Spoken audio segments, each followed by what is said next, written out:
Sadykhov, the man representing Azerbaijan in the United States of America. The UFC, after Dana White's Contender Series, they give Nazim Sadykhov a 2-part series on their YouTube channel, and that stuff doesn't happen for everybody. But for Sadykhov, it does.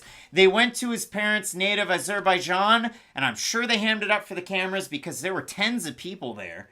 Wow. Some of them playing musical instruments, and Sadykhov got quite the warm welcome there by those folks. So for Sadykhov, UFC debut, he's losing 2 rounds to Evan Elder, who's on this card, so you got a little bit of that. The other freaky thing is Terrance McKinney. Going to be looking across the cage at Matt Frevola in the corner of Nazim Sadykhov, main training partner right there. So there's a lot of connections on this card. Matt Frevola, Genaro Valdez in the back rooms. It's got to be interesting. But for Sadykhov, a great rally back. Obviously, the cut from Elder, that's what really got it done. And that was why Sadykhov won that fight. But credit to Sadykhov, too, because his striking was still on point. He was pressuring Elder quite a bit. He did get dropped early in that fight. But he landed his own... That was a great fight between these two guys. It really was. It was a fight of the night banger. And if you watch Nazim Sadykhov fight in these matchups on the regional scene, switching stances, even mid-combination, like a prime Jorge Masvidal, and he's really getting work done. So I really like Sadykhov in the UFC. I think he's an awesome fighter. And for Terrance McKinney, majority fans had him to beat Ismail Bonfim his last time out.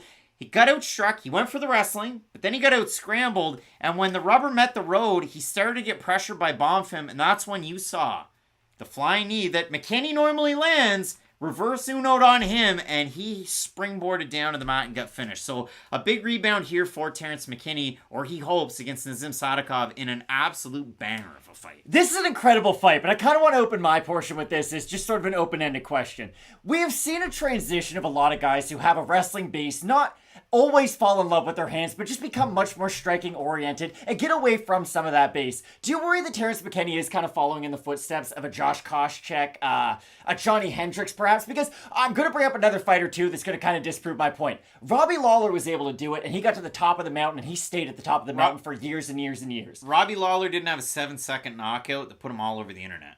Robbie Lawler had 3 back-to-back fight of the years. He had in much the year more. 2002, there was no internet that was showing the highlights. Terrance McKinney None of in that a has situation. To do with what I'm saying, though. No, the hype is completely different around Terrance McKinney.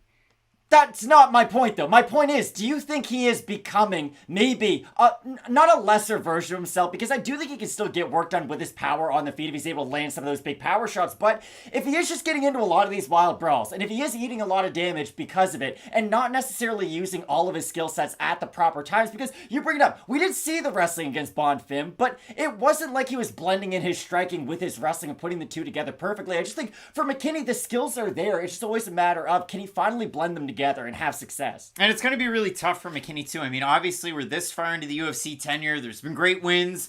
There's been no bonuses, maybe surprisingly. Nazim Sadykhov has won UFC fight and more bonus money than Terrance McKinney. And McKinney, for his troubles, I mean, the Frevola fight, he goes on the tidy little 2-fight win streak. He fights Drew Dober. You talk about blending everything together. One guy drops the other guy drops the other, and then it's over and Drew Dober is the winner. And that's the thing for me with McKinney's career. You go back even to Contender Series. He's beating Sean Woodson in every facet of the fight. He takes a second too long to get back up, and he gets finished. Then he goes out and fights Minner on the regional scene. How does that fight go? McKinney goes in there for the wrestling, and he runs in and grabs, Minner and tries to take him down. And then he gets caught in a submission, and he gets finished. Minner's pretty good on the ground. And McKinney's got to win his way back up, and then ultimately into the UFC. So for me with McKinney, I think he does have a wrestling edge over Sadykhov. Sadykhov trains with great wrestlers. Matt Frevola, Rob Doshvili, Aljamain Sterling, all the damn time in the wrestling room. Does Harry Connick like the freaking lasagna? I know he does. So if you look at it for Sadykhov, we'll see if that slick striking prowess can get it done for him to the body, to the head against Terrance McKinney, who also throws a lot more kicks than Nazim Sadykhov. I think that, again, this fight should be a barn burner. Aaron in the chat saying you like McKinney. Behind the cage door, McKinney can wrestle, both can strike. That should be the difference in this one. I mean, we do consider the Topology votes in this. Just try and have a look at it to see what the fans are thinking in the matchup.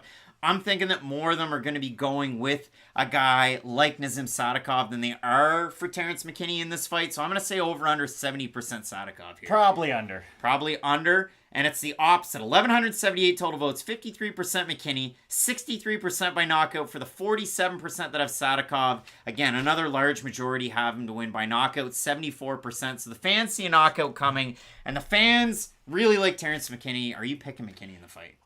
Both guys have a great chance to win this fight just because we should get a lot of striking engagements between the two. Sadykhov does do one thing in his game, though, that I'm not in love with. When he does move his feet, he is great at moving his feet, but sometimes he will get caught with his hands up and his feet stationary, and he can get caught by some shots down the middle, which is going to give McKinney the chance to land some of those shots, but I do think Sadykhov's going to be able to evade those and land his own counters. And like you bring up, McKinney, when backed up, isn't always the best version of himself. Moving forward, he is a handful to deal with, but when he's the one on the retreat, he is a bit of a different fighter, so for those reasons, I have Sadykhov. I mean, fight of the night, and I would think you'd anticipate a finish in this fight, so it is really hard to try and pick it between these two guys, because I agree. I think McKinney does have the better wrestling in the fight.